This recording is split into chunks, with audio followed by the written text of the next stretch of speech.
پیارے ساتھیوں السلام علیکم، کیسے ہو؟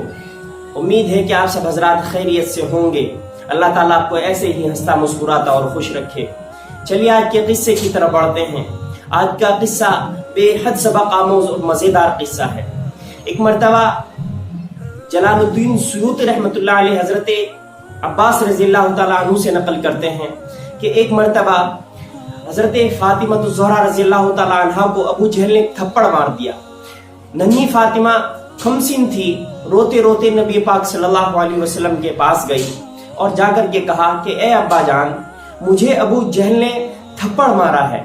اللہ کے رسول صلی اللہ علیہ وسلم نے کہا کہ جاؤ ابو سفیان کو یہ بات بتا کر کے آؤ۔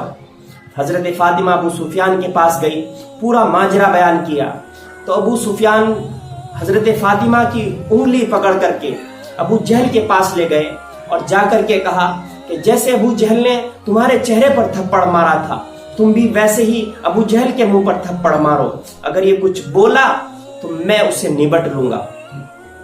چنانچہ ایسے ہی اس کو تھپڑ اس کے چہرے پر رسید کیا۔ آ کر کے پورا ماجرا حضرت فاطمہ نے اللہ کے رسول صلی اللہ علیہ وسلم کو بتایا تو اللہ کے رسول نے ابو سفیان کو ایک دعا دی کہ الہی تم ابو سفیان کی اس بات کو نہ بھولنا۔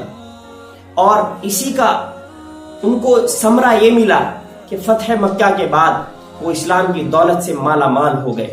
ساتھیوں، چھوٹی چھوٹی باتوں کو ہم نظر انداز نہ کریں۔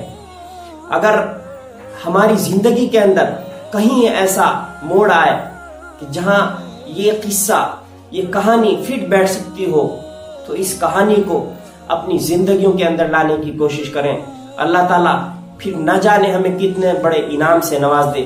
اور مجھے اپنی دعاؤں میں یاد رکھیں، اور ویڈیو کو کیا کرنا ہے، آگے شیئر کرنا ہے، اس کو آگے شیئر کریں۔ السلام علیکم ورحمۃ اللہ وبرکاتہ۔